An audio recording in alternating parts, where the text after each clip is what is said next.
The Young and the Restless spoilers absolutely. Here's a continuous, dramatic narrative in English, weaving the latest developments into a richly detailed, emotionally charged article exceeding 10,000 characters. Since the moment whispers began circulating through Genoa City that Diane Jenkins had been looking pale and clutching her stomach in mid-meeting, everyone from Chancellor Park's gossips to the staff in Newman Enterprises sensed that something far graver than mere work stress was lurking beneath her fragile composure. For weeks, Diane had insisted her relentless fatigue and stabbing abdominal pains were nothing more than the inevitable side effects of juggling boardroom battles, charity galas, and family obligations. But when a routine checkup yielded results that no one could have predicted, the fragile facade she had maintained cracked wide open. The initial scans revealed shadows on her liver and pancreas, the first sinister sign that what many had mistaken for ulcers might actually be the first whisperings of cancer. For Kyle Abbott and his uncle Jack, the news hit like a sledgehammer. In Jack's opulent office, papers trembled in the hush as the doctor handed over the report. Jack's usually steely gaze flickered with a rare vulnerability. Kyle's heart pounded so fiercely he feared Diane might hear it even through her bedroom wall upstairs. They both understood in that instant that their world had tilted on its axis, everything they had built, every aspiration, every future moment they had imagined with Diane by their side, now felt suspended over a chasm of uncertainty. Jack's first instinct was to shield Diane from the full weight of this revelation.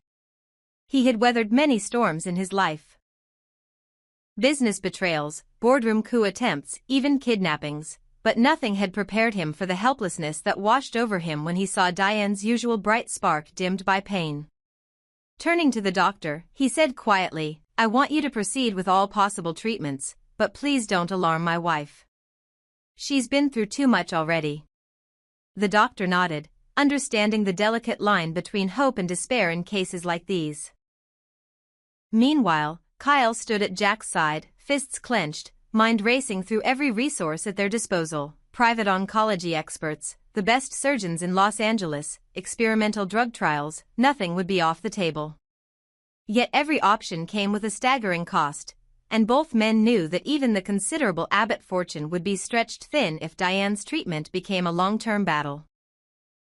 Worse still was the knowledge that Diane, fiercely independent and proud, would resent being kept in the dark. Jack's fear was not only of losing her life, but also of losing her trust. As the siblings read the grim prognosis, they silently vowed to move heaven and earth to save her, no matter the price. In the days that followed, Jack and Kyle fell into a relentless routine of clandestine consultations and hushed phone calls. While Diane, determined to maintain normalcy, greeted each morning with her trademark grace, Jack was already at sunrise in the hospital's oncology wing, discussing chemotherapy schedules and genetic profiling tests with specialists. Kyle, meanwhile, scoured his network of friends and business associates for leads on alternative treatments. Immunotherapy breakthroughs in Europe, pioneering clinical trials at Stanford, even a renowned healer in Singapore whose unconventional protocol had yielded remarkable remission rates in rare abdominal cancers. Every night, they compared notes over late-night coffee in Jack's study, forging a plan that balanced medical best practices with hopeful gambits. But each step forward revealed new obstacles. Insurance caps that fell far short of what experimental drugs demanded, legal red tape delaying approvals, and the ever-looming deadline before Diane's condition could irreversibly worsen. Throughout it all, Jack's mind was haunted by images of Diane's bright smile fading in the hospital corridor, while Kyle wrestled with guilt. Had he been too absorbed in his own life and career to notice her suffering sooner? As the weeks unfolded, the pressure began to fracture Jack's carefully maintained composure. In one quiet moment, he found himself in their shared garden, standing before the rose bushes Diane had planted years ago. The blooms were fading in the early summer heat, petals wilting, a cruel reflection of Diane's own health. He remembered the day they had laid those plants together, laughing at their amateur gardening skills, dreaming aloud of golden anniversaries and grandchildren's laughter echoing among the petals. Jack pressed his hand to his chest, as though trying to hold his heart in place, and whispered, "I'll fix this, Diane. I'll fix you. Yet the emptiness of the garden around him offered no comfort. Back inside, Kyle paced the halls of the Abbott mansion, rehearsing imagined conversations with Diane. How to explain that every checkup would now involve needles and scans, how to frame hope without crushing her soul. He imagined Diane's gentle insistence that they focus on lighter things, family dinners, Emma's school recital, Christmas in Genoa City instead of hospital corridors, but he knew that, sooner or later, someone would have to tell her the truth. That moment arrived in a hushed hospital room lit by the soft glow of early morning. Jack sat at Diane's bedside, carefully folding her blanket as Kyle waited outside. When Diane stirred, he reached for her hand only to recoil slightly, startled by how cold it felt in his grasp. Her eyes, once so full of warmth, flicked open with a tired curiosity. "Jack," she murmured, voice hoarse, "you look like you haven't slept in days." He forced a reassuring smile, but his voice cracked at the edges, "Just didn't want to miss seeing you wake up." Diane closed her eyes again, and for a heartbeat, Jack wondered if he could keep the secret. But he saw the shadows under her eyelids deepen, and he knew that hiding the truth any longer would only rob her of agency over her own life. Gently, he began to speak, measuring each word against a lifetime of love they had shared. "Honey, the doctors found something in the scans. I thought it best to wait until tomorrow to talk about it when we have all the information." Diane tensed, the silent alarm bells in her mind screaming that something was wrong. But Jack squeezed her hand and pressed his forehead to hers, willing her to trust him when he needed it most. Tears glistened in her eyelashes as she nodded, a gesture of both faith and resignation. Behind the closed curtain, Kyle exhaled, feeling the world shift once again. In the days that followed, Diane's treatment plan took shape. A series of high-dose chemotherapy sessions, followed by targeted radiation therapy, with the possibility of an experimental immunotherapy regimen if the first line of attack failed. Jack and Kyle assembled a war chest of funds, liquidating investments, tapping into philanthropic reserves, and even negotiating a discreet loan against the family's real estate holdings. Every dollar spent felt like a vote of confidence in Diane's survival, and yet with every bank transfer and credit authorization, Jack's anxiety soared. He found little solace in the boardroom, where Newman Enterprises projects demanded his attention, nor at home, where Diane's presence, though valiantly cheerful, served as a constant reminder of what was at stake. Kyle, too, felt the strain in his relationships. Late-night strategy sessions meant missed baseball games with his son. Spontaneous dinners with Diane were replaced by rushed hospital visits. Yet despite the physical exhaustion and emotional toll, both men remained resolute, driven by the conviction that Diane's life, and their shared future, depended on their willingness to fight every conceivable battle on her behalf. As treatment commenced, Diane's strength astonished her doctors. She endured the first rounds of chemotherapy with a grace that belied the brutal side effects: nausea, hair loss, bone-deep fatigue. Her resolve shining through even when her body threatened to give way. Jack and Kyle were by her side after every session, offering ice chips and comfort, reminding her of happier days and the bright horizon they still believed awaited her. And though Diane remained unaware of the full implications of her diagnosis, her faith in the two men who loved her most never wavered. With each passing day, their bond deepened. Jack's protective pride in Diane's courage, Kyle's heartfelt admiration for her resilience, and Diane's trust that, no matter what, they would navigate this terror together. In late-night conversations held over whispered prayers and soft lamplight, the three of them fashioned a tapestry of hope, each thread woven from fear, love, and unbreakable loyalty. No one in Genoa City could have predicted how this story would unfold. Would Diane triumph over cancer's dark specter and return to her life with renewed gratitude, her family stronger for having faced the abyss together? Or would the disease tighten its grip, forcing Jack and Kyle to grapple with grief no wealth could assuage? The answer lay hidden in the days and weeks ahead, in the next scan, the next round of tests, the next tender smile Diane managed to muster. Yet through it all, one truth remained absolute. Kyle and Jack had pledged every resource, every ounce of their strength and love, to save Diane's life. And in a city defined by power struggles and shifting loyalties, their fierce commitment to one another and to the woman they cherished above all else shone as a beacon of hope, a testament to the unbreakable bonds of family and the lengths we will go to protect those we love. Since the moment Diane Jenkins first felt that sharp, unrelenting ache in her abdomen, the undercurrents of anxiety that had long swirled around her life in Genoa City intensified into a deafening roar. For weeks, Diane had insisted to herself and anyone who asked that her pallor, her fatigue, and her recoiling from summer dresses were nothing more than the inevitable byproducts of her high-octane existence.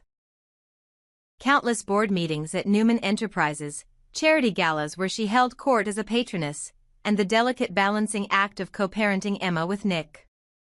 Rumors abounded that the stress of fending off business adversaries and outmaneuvering former allies had prompted a bout of severe gastritis or ulcers. When Jack first saw Diane clutch her side in the Newman mansion's sunlit hallway, he smiled with forced nonchalance and offered her chalky antacids. Kyle, on the other hand, had urged her to slow down, to take a vacation, perhaps a retreat in the Napa Valley where the rolling vineyards could soothe her restless spirit. But the truth, as revealed by that fateful medical report, was far grimmer. Dark lesions on her liver and pancreas hinted at a malignancy that no amount of early detection could trivialize. When Jack and Kyle sat together in the doctor's austere office, the fluorescent lights overhead flickering like distant warnings, they felt the floor shift beneath them.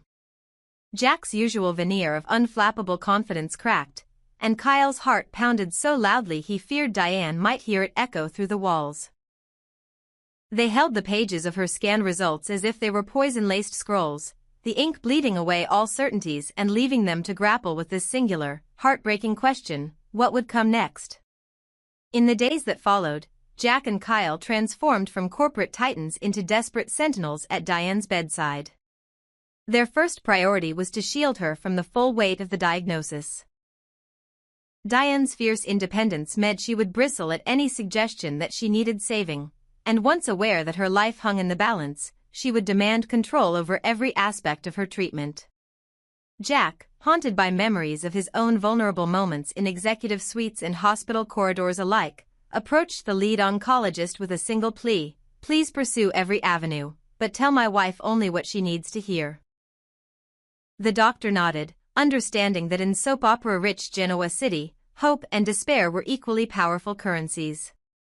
Meanwhile, Kyle scoured his network, from private hospitals in Los Angeles to European research institutes, for access to cutting-edge immunotherapies, targeted radiation protocols, and any experimental trials that might offer Diane a fighting chance.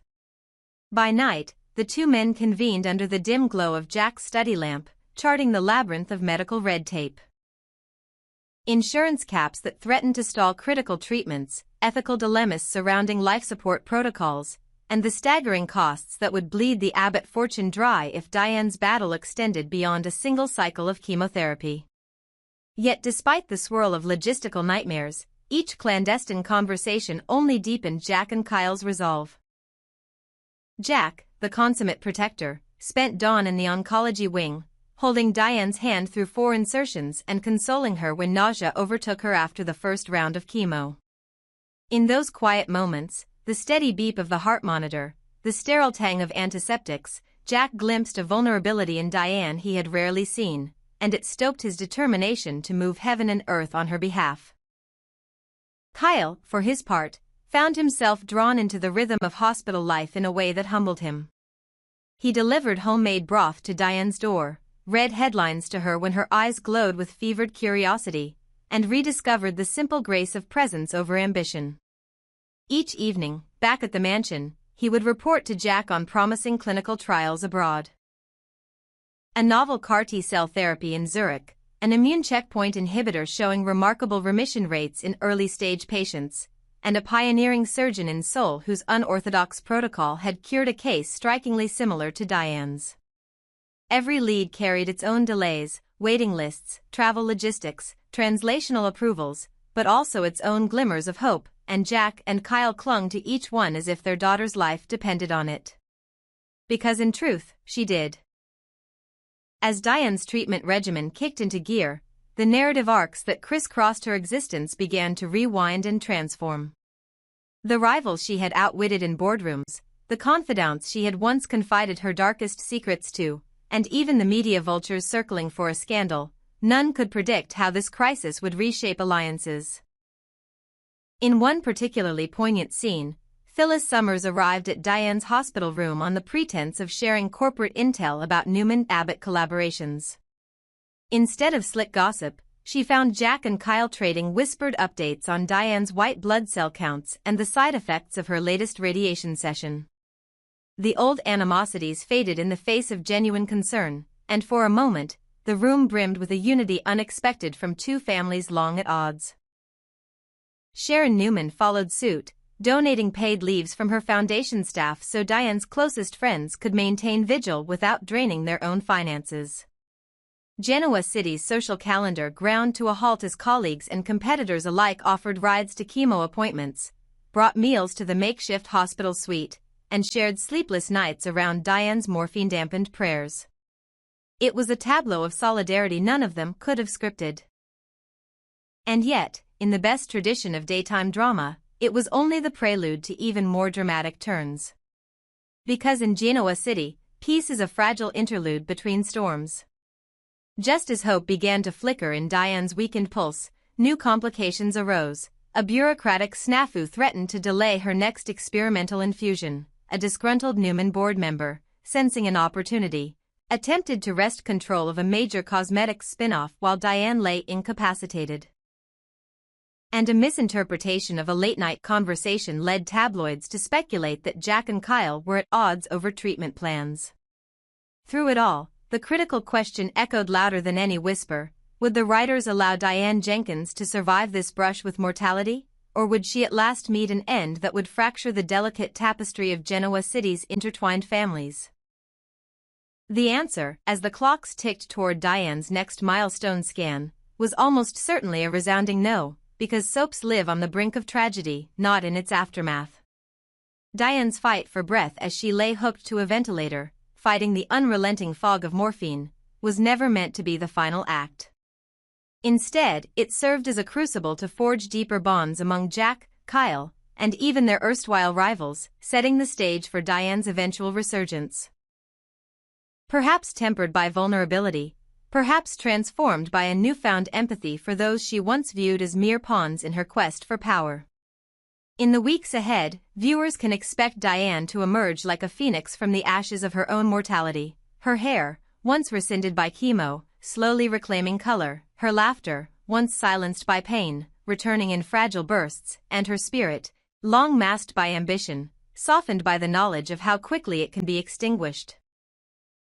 Jack and Kyle will stand sentinel in her corner, their bond strengthened by sleepless vigils and shared fears, ready to shield her from any fresh assault, corporate coup, romantic entanglement, or medical setback that the writers devise. And as Genoa City's latest chapter unfolds, Diane's brush with death will linger as a testament to the power of solidarity, the resilience of the human spirit, and the unbreakable bond that arises when those we love face their darkest hour. Keep your eyes fixed on Newman Enterprises and the corridors of St. Luke's. Diane Jenkins's story is far from over, and her revival promises to redefine what it means to be a survivor in the soap-studded saga that is Genoa City.